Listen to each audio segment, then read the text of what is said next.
তাকে আল্লাহ তাআলা সবচেয়ে বড় নিয়ামত দান করেছেন। কোরআনুল কারীমের মধ্যে আছে, আল্লাহ তাআলা বলছেন, ইয়ারফাইল্লাহুল্লাযীনা আমানু মিনকুম, আল্লাহ তাআলা যারা ঈমানদার তাদেরকে মর্যাদাবান করেন, সম্মানিত করেন, উচ্চ মর্যাদাবান করেন। তবে আল্লাহ তাআলা বলতেছেন ওয়াল্লাযীনা উতুল ইলমা দারাজাত, আর তবে যাদেরকে আল্লাহ তাআলা ইলম দান করছেন তাদের মর্যাদার কোনো সীমা পরিসীমা নাই। দারাজাত, তাদের মর্যাদা সীমাহীন, অগণিত, বহু বচন, কোনো সংখ্যা নির্ধারণ। এজন্য সবার এটা বোঝা উচিত, সবার, যে কোরআন এবং সুন্নাহর ইলম আল্লাহ তাআলা যাকে দান করছেন তার সমকক্ষ এই জেনারেল লাইনে সবগুলো বই একত্র করলে হবে। সারা পৃথিবীর সমস্ত ইউনিভার্সিটির পড়ালেখা একত্র করলেও কোরআন সুন্নাহর কাছেও। এই জন্য উচ্চ শিক্ষা কিংবা উচ্চ শিক্ষিত কেউ যদি বলে সেটা একমাত্র কোরআন এবং সুন্নাহর ইলম। কোরআন সুন্নাহর ইলম ছাড়া কেউ যদি অন্য কিছুকে উচ্চ শিক্ষা বলে তো সে তার ঈমানের সমস্যা, তার ঈমানের মধ্যে কি। কারণ কোরআনুল কারীমের সামনে, রাসূলুল্লাহ সাল্লাল্লাহু আলাইহি ওয়াসাল্লামের সুন্নাহর সামনে বাংলা, অঙ্ক, ইংরেজি, পদার্থ, জীববিজ্ঞান, রসায়ন বিজ্ঞান, চিকিৎসা বিজ্ঞান, এরপরে যে কারিগরি শিক্ষা, এরপরে যত ইঞ্জিনিয়ারিং, সব কিছু একসাথে করলেও কোরআনুল কারীমের সূরা ফাতিহার একটি অক্ষরের সমান মর্যাদা হবে না। তাহলে কাজে যেটা শ্রেষ্ঠ ইলম, তো ওই ইলমে যারা শিক্ষিত তারাই উচ্চ শিক্ষিত, তারাই সবচেয়ে বেশি জ্ঞানী,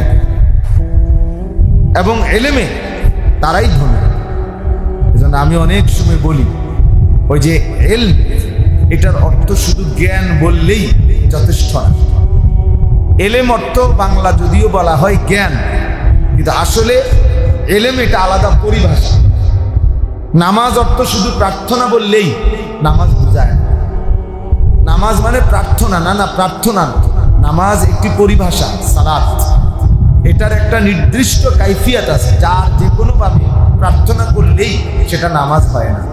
শরীয়তে এর একটি নির্ধারিত রূপরেখা আছে, শরীয়তের মধ্যে এটার একটা দিক নির্দেশনা আছে, কোনটা কিভাবে করলে এটারে নামাজ বলে, এটার একটা শুরু শেষ আছে। তো ঠিক যেই কোনো জ্ঞানকে ইলম বলে, ইলম কাকে বলে শরীয়তে এটার একটা নির্ধারিত আছে। একমাত্র কোরআনের জ্ঞান যেটা, রাসূলুল্লাহ সাল্লাল্লাহু আলাইহি সাল্লামের সুন্নাহর জ্ঞান যেটা, এটাই একমাত্র ইলম, এটাই ইলম। আর এমনি জ্ঞান যে কোনোটাকে বলতে পারে, কিন্তু ইলম সবটাকে বলা যায়। এই জন্য বিদ্যা অর্জন করা প্রত্যেক মুসলমানের উপর ফরজ। আল হাদিস এই কথা লেখা স্কুলের ওয়ালে লিখল, স্কুলের ওয়ালে নেয়, এটা অনেক স্কুলের ওয়ালে লিখে রাখে। বিদ্যা অর্জন করা প্রত্যেক মুসলমানের উপরে ফরজ। আল হাদিস মানে কি বুঝাইতে চাইছে? বুঝাইতে চাইছে এই স্কুলের ভিতরে যত পড়ালেখা হয় সবগুলো অর্জন করা প্রত্যেক মুসলমানের উপরে ফরজ। না না, জি না, এটা ফরজ, এটা সবার উপরে ফরজ। ফরজ হলো কোরআন সুন্নাহর ইলম শিখা প্রত্যেকের উপরে। কথা বুঝছেন ছেলেরা, তোমরাও বুঝছো। ইসলাম যেই জ্ঞানকে উৎসাহিত করেছে সে জ্ঞান আল্লাহ তাআলার নামের মাধ্যমে। ইকরা বিসমি রাব্বিক, প্রথম দিন আল্লাহ বলে দিয়েছে পড়বেন, পড়েন বন্ধু, তবে রবের নামে। বিসমি রাব্বিকা, রবের নামে। যেন আল্লাহর নামে যেই পড়া হয় না, মালিকের নামে যেই পড়া না, সে পড়া মূলত কোনো পড়াই না, পড়াই না। এজন্য জিবরাইল আলাইহিস সালাম প্রথম দুইবার নবী সাল্লাল্লাহু আলাইহি সাল্লামকে শুধু ইকরা বলছে, পড়েন। এটার অনেক ব্যাখ্যা আছে, এর মধ্যে এটা একটা ব্যাখ্যা যে নবীজি সাল্লাল্লাহু আলাইহি সাল্লাম প্রথমে যতবারই জিবরাইল বলছে পড়ুন, উনি বলছে না, মা আনা বিকারি, আমি পড়বো না, পড়তে চাচ্ছিলেন না। কিন্তু যখনই জিবরাইল আলাইহিস সালাম বলছে ইকরা বিসমি রাব্বিক। এইবার নবীজি পড়া শুরু করে, যেন নবীজি বলতেছে, তো জিবরাইল আমি তো এইটার অপেক্ষায় ছিলাম যে রবের নামে পড়বেন, এটা কইলে না পড়তাম বেটা, তুমি কি কও হুদা পড়েন, হুদা পড়তাম, এটা একটা এটাও একটা কি। যখন বলছে রবের নামে আল্লাহর নামে পড়ুন, তো নবী সাল্লাল্লাহু আলাইহি সাল্লাম আর থামে নাই। সেই যে তিনি পড়া শুরু করছে, তো 23 বছর পরেই গেছে 30 পারা কোরআন যেদিন রবের নামে পড়া। এই জন্য মুসলমান হিসাবে ওই মানুষের জীবন ব্যর্থ জীবন যে আল্লাহর কোরআন পড়তে পারে না। মুসলমান হিসাবে ওই জীবন ব্যর্থ জীবন যে রাসূলুল্লাহ সাল্লাল্লাহু আলাইহি সাল্লামের সুন্নাহ পড়তে জানে না। বাকি পড়ালেখাগুলো একজন মানুষ যদি নাও করত, তাহলে দুনিয়ার ভাত মাছ খাদ্য পানীয়র জন্য যথেষ্ট, এমনি ভোগ করত। কেউ যদি বাংলা, অঙ্ক, ইংরেজি, পদার্থ, জীববিজ্ঞান এক লাইনও না পায়, কেউ যদি একটা নামও লিখতে পারে, অঙ্ক ইংরেজি তো পরের কথা, বাংলাতে তার নামটাও লিখতে জানে না, দস্তখতটাও দিতে পারে না, বরং শুধু টিপসই দেয়। এমন মানুষ আছে না যারা কি দেয়, টিপ দেয়, আর টিপসই দেয়, টিপসই দিতে পারে না। আরেকজনে এবার কোনান দিয়ে টিপ দিবে, বুঝেন না? আদলি লোলারা দেন না, আঙ্গুল দিয়ে দেয়, তাহলে টিপসই দেয়। তাহলে এরকম এত মূর্খ যে নামটুকুও দস্তখত করতে জানে না, অথচ ওই লোকটাও দুনিয়া পূর্ণ ভোগ করে। ভাত মাছ চাল ডাল, দালান বিল্ডিং, স্ত্রী সন্তান সংসার, নেতাগিরি মাতব্বরি ফুটাঙ্গিরি, সব কিছু মূর্খ বকল তারাও দুনিয়া করতেছে। মূর্খ কোনো নেতা নাই, সই করতে পারে না এমন কোনো নেতা নাই। আমি দেখছি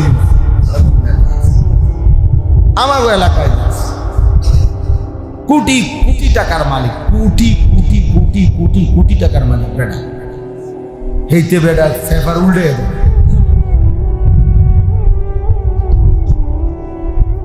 তাইলে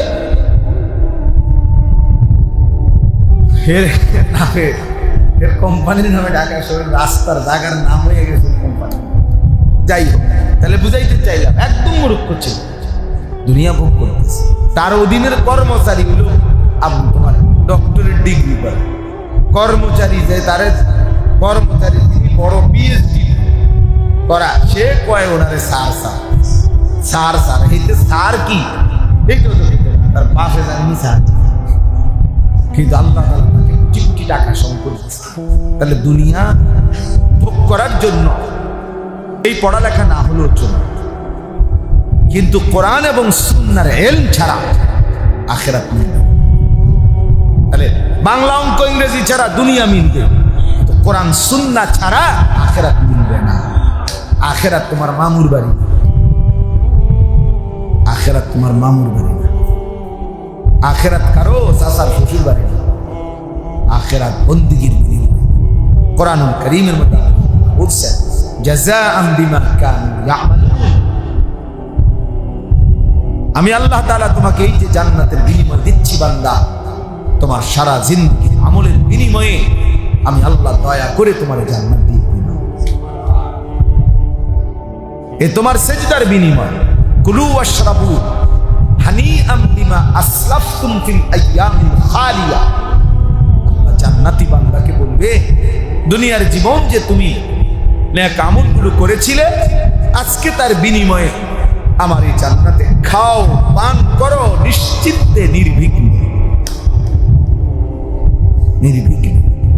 এই জন্য প্রত্যেকটা আমলের জন্য ইলম জরুরি, ইলম জরুরি, কোরআন সুন্নাহর ইলম, এমনকি ঈমানের জন্য ইলম জরুরি।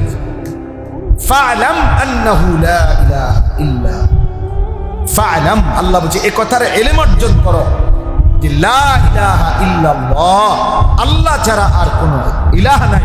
এইটারও ইলম তোমার দরকার যে আল্লাহ ছাড়া আর কোনো ইলাহ নাই বলতে কি, শিরিক কি, কুফর কি, ঈমান কি, তাওহীদ কি, ইখলাস কি, এটাও শেখা দরকার, এটাও জানা দরকার, এটাও অসংখ্য মানুষ যাদের জবানে তো কালেমা এটা পড়তে পারে, কিন্তু বিশ্বাসে, কথায়, আচরণে, কলিজার ভিতরে কোনো বিষয়ে সে ঈমান হারা। সে জানেও না কোনো শব্দ, কোনো বাক্য, কোনো বিশ্বাস এমন করে রাখছে, এমন বলে ফেলছে যার দ্বারা তার ঈমান চলে গেছে। অথচ সে মুখে এখনো পড়তে পারে লা ইলাহা ইল্লাল্লাহ, এটা কইতে পারে, কিন্তু বাস্তবে তার কি নাই? ঈমান নাই, তার তো খবরই নাই। আন তাহবাতা আমালুকুম ওয়া আনতুম লা তাশউরুন। আল্লাহ বলছে, বান্দা এমন হতে পারে যে তোমার পুরা জিন্দেগির আমল ছুটে গেছে, অথচ তুমি জানো। ওয়া আনতুম লা তাশউরুন, তোমার জানাই না, জানাই না। আহা ছেলেরা, তোমাদের অনেক কথা, অনেক বিশ্বাস এমন আছে যে কারণে বেঈমান হয়ে যায়। অথচ তুমি তো মনে করছো তুমি শুক্রবারে জুমার নামাজ পড়ছো, তুমি মনে করছো তুমি শবে বরাতে নামাজ পড়ছো, তুমি মনে করছো তুমি রোজা রাখছো, কিন্তু এই সবগুলো কাউন্ট হওয়ার জন্য ঈমান, এগুলো সব কাউন্ট করে ঈমান। বিশ্বাস মূল বিষয়। ঈমানের সমস্যা, আকীদার সমস্যা বড় বড় সমস্যা। এই জন্য ইলম, কোরআন সুন্নাহ ইলম আমাদের প্রত্যেকের। আমাদের হযরত মাওলানা আব্দুল মালিক সাহেব দামাত বারাকাতুহুল আলিয়া কে আমাদের জাতীয় মসজিদ বাইতুল মুকাররমের যিনি সম্মানিত খতিব, বাংলাদেশের মানুষ তাকে যেটুকু চিনে, আরব বিশ্ব, গোটা পৃথিবীর ওলামা মানুষরা তার চাইতে 100 গুণ বেশি। বাংলাদেশে তিনি যেতটুকু সম্মানিত, মধ্যপ্রাচ্যে, আরব বিশ্বে উনি তার চাইতে 100 গুণ বেশি সম্মানিত। জানুনি আসলে আরব বিশ্বের ইউনিভার্সিটিতে হযরতের কিতাব সিলেবাস হিসাবে পড়ানো এই খতিব সাহেব, তার বাবাই বলছিল আব্দুল মালিক দিয়ে কেমনে চলবো। আরে আমাদের কুমিল্লা মনোহরগঞ্জের নাকশালে হুজুরের বাড়ি, আমি গত 6 মাস আগে ওনার বাড়ির সামনে ওয়াজ করে আসছি। ওনাদের বাড়িটা দেখতে গেছি, ছোট্ট একটা বেড়ার উনি সারা পৃথিবী বিখ্যাত, পৃথিবী বিখ্যাত। আমি এখন মাওলানা ইয়াহিয়ারে বলছি, পুকুরের পানি লড়লে তো পুরাটাই লড়ে, মহাসাগরের নিচে অনেক ঝড় তুফান পার হয়, উর্ফি দিয়া তাকাইলে মনে হয় পানি একদম শান্ত, কিন্তু ভিতরে তুফান চলতেছে। তা আমাদের বাংলাদেশে তো আমরা অনেকে অনেক বক্তারে মনে করি, এবারে সব বক্তা, উনি শরীয়ত, উনি মারেফত, উনি রাহনুমায়ে শরীয়ত, উনি ভৈরবের ফুল, যমুনার ব্রিজ, খাতা বালিশ, লোড়া বন্যা, সব সব বক্তা। মানে একজন মানুষের কাছে হয়তো একটু পরিচিত হয়েছে, আল্লাহ করাইছে। এবার সাত ডালাই বক্তা শব্দ হিসেবে হবে।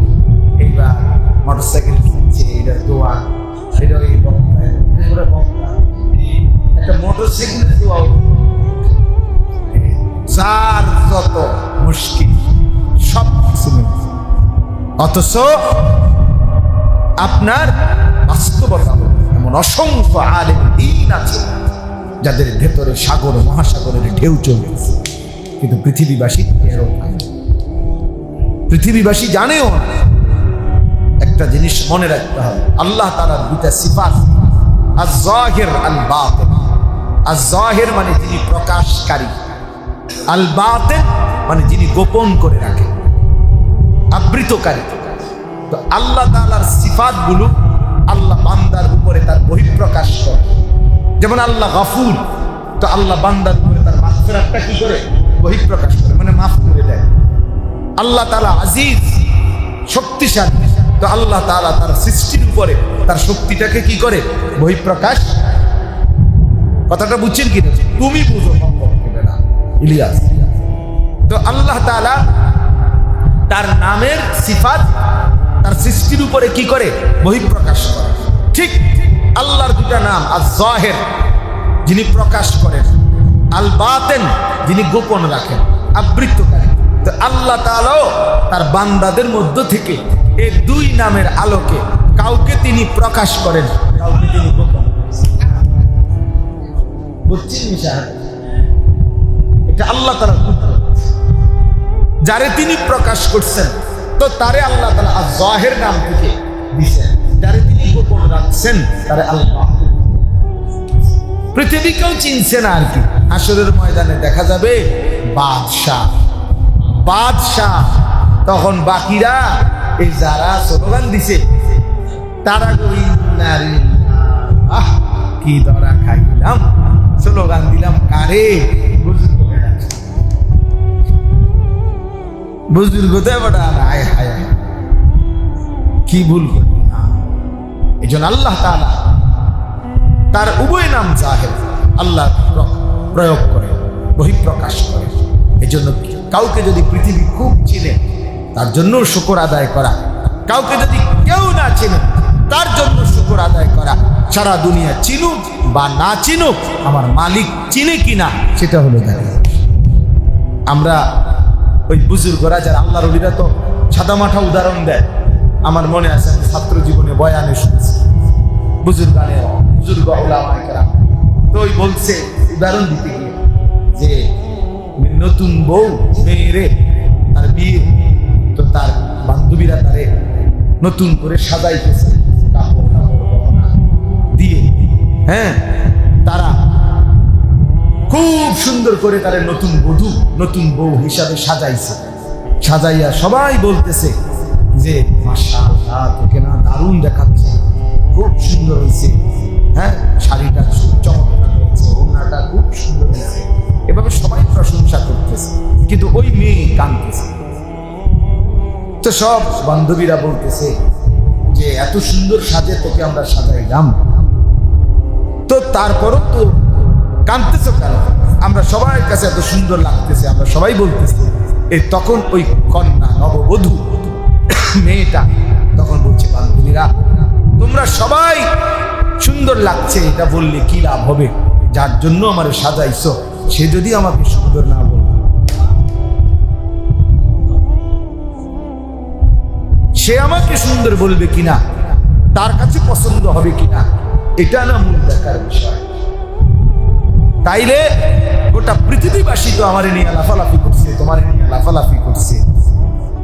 হ্যাঁ, আর আজিমের মালিক তিনি পছন্দ করলেন কিনা এটা না দেখার বিষয়। এটা না দেখার বিষয়। মানুষ তো হইছে 50,000, কিন্তু আরশ আজিমের কি খবর? মানুষ তো হইছে 5 লাখ, বুঝলাম, কিন্তু আসমানে কি হয়েছে সেটা না দেখার বিষয়। আল্লাহ তাআলার কাছে গ্রহণযোগ্য হয়েছে কিনা সেটাও তো দেখার বিষয়। তাহলে আজকে আমি এই সবকের কারণে এই কথাটা বললাম। ছেলেরা, বাবারা, তোমাদেরকেও যারা মাদ্রাসার ছাত্র তোমাদেরকেও বলি, বাপ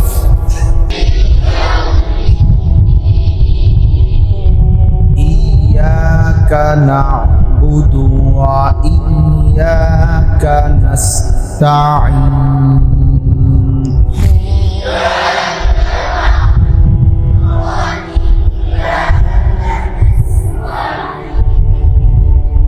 اهدنا الصراط المستقيم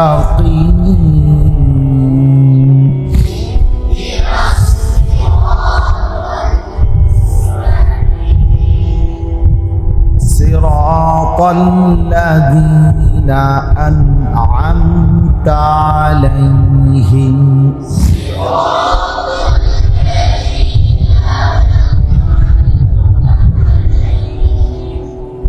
غير المغضوب عليهم ولا الضالين.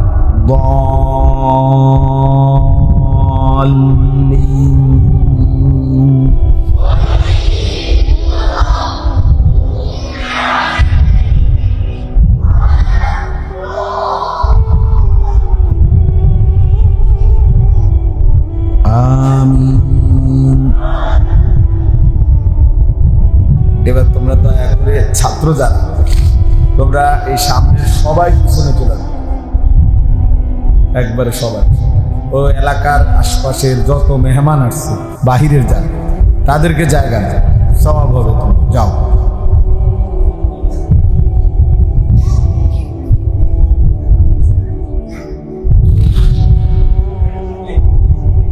আপনারা আগায় আসেন।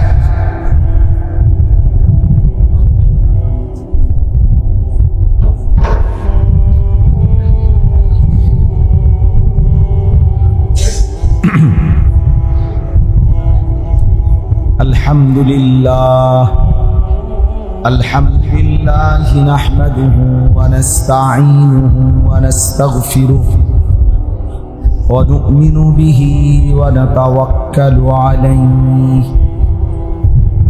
ونعوذ بالله من شرور أنفسنا ومن سيئات أعمالنا من يهده الله فلا مضل له ومن يضلله فلا هادي له ونشهد أن لا إله إلا الله وحده لا شريك له ونشهد أن سيدنا وحبيبنا ومولانا محمدا عبده ورسوله أما بعد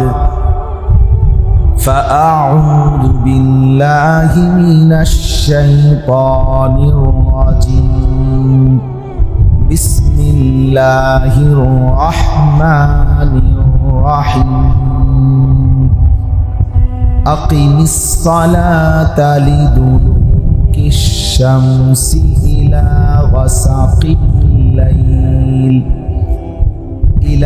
غسق الليل وقرآن الفجر إن قرآن الفجر كان مشهودا ومن الليل فتهجد به نافلة لك عسى أن يبعثك ربك مقاما محمودا وقل رب أدخلني مدخل صدق وأخرجني مخرج صدق صدق واجعل لي من لدنك سلطانا نصيرا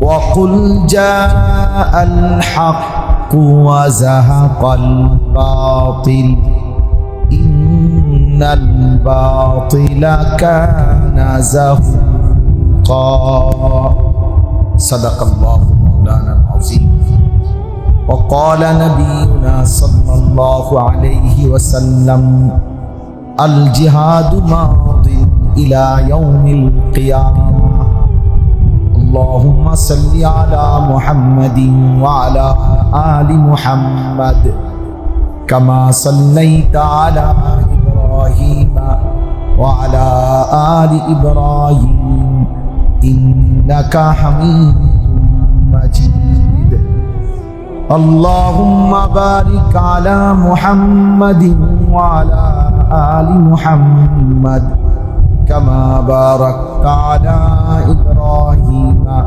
وعلى آل إبراهيم إنك حميد مجيد سبحانك لا علم لنا إلا ما علمتنا إنك أنت العليم الحكيم الحمد لله الله পাক রব্বুল ইজ্জত জুল জালাল ওয়াল ইকরামের ফজল কারণে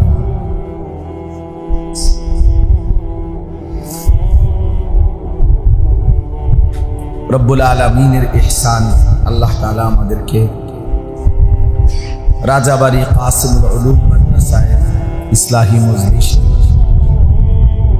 আল্লাহ তাআলাই আমাদেরকে জমা হওয়ার তৌফিক দান করেছেন, আলহামদুলিল্লাহ। ছাত্রদেরকে সবক দেওয়া হলো। আমাদের কওমি মাদ্রাসার এটা একটা ঐতিহ্য। প্রতি বছর রমজানের পরে আমাদের সারা পৃথিবী সমস্ত কওমি মাদ্রাসায় নতুন বর্ষ শুরু হয়। আবার রমজানের আগেই শাবান মাসের 14-র আগেই 15-র আগেই বছর শেষ হয়ে যায়। অর্থাৎ রমজানের পরে শুরু হয়, রমজানের 15-20 দিন আগে বছর শেষ হয়ে যায়। রমজানের আগের 15 দিন এবং রমজান মাস বলা যায় এই 1.5 মাস আমাদের কওমি মাদ্রাসা যুগ যুগ ধরে রমজানের ইবাদতের জন্য, একান্তই রমজানের ইবাদতে যেন বান্দা মশগুল থাকে, এই জন্য আলাদা ফারেক করে না। এটা আমাদের যুগ যুগ ধরে ঐতিহ্য। মানে কেন আমরা জানুয়ারি হিসাব করি না, আমাদের বছর শুরু এখন কওমি মাদ্রাসা, এটার একটা কারণে। অর্থাৎ রমজান মাসে যেন আলাদা পড়ালেখা, কোনো চাপ না, শুধু আল্লাহর, শুধু একাকিত্ব, নিজের ব্যক্তিগত ইনফেরাদি ইবাদত। কিতাবের মধ্যে স্পষ্ট আছে, ইমাম মালিক রাহমাতুল্লাহি আলাইহি বিশ্ববিখ্যাত ইমাম, মুজতাহিদ, 4 মাযহাবের একজন ইমাম, মসজিদে নববীর ইমাম, মদিনার ইমাম, ইমাম মালিক রাহমাতুল্লাহি আলাইহি জগৎ বিখ্যাত মুফতি, মুহাদ্দিস, ফকিহ ছিলেন। সারা পৃথিবী থেকে মানুষ ওনার কাছে দ্বীন শিখতে আসত, সারা পৃথিবীর মানুষ। ওনাদের ছাত্র ছিল সারা বিশ্বব্যাপী, সারা পৃথিবীর মুসলিম অঞ্চল থেকে তালেবে ইলমরা মদিনায় আসতো ওনার।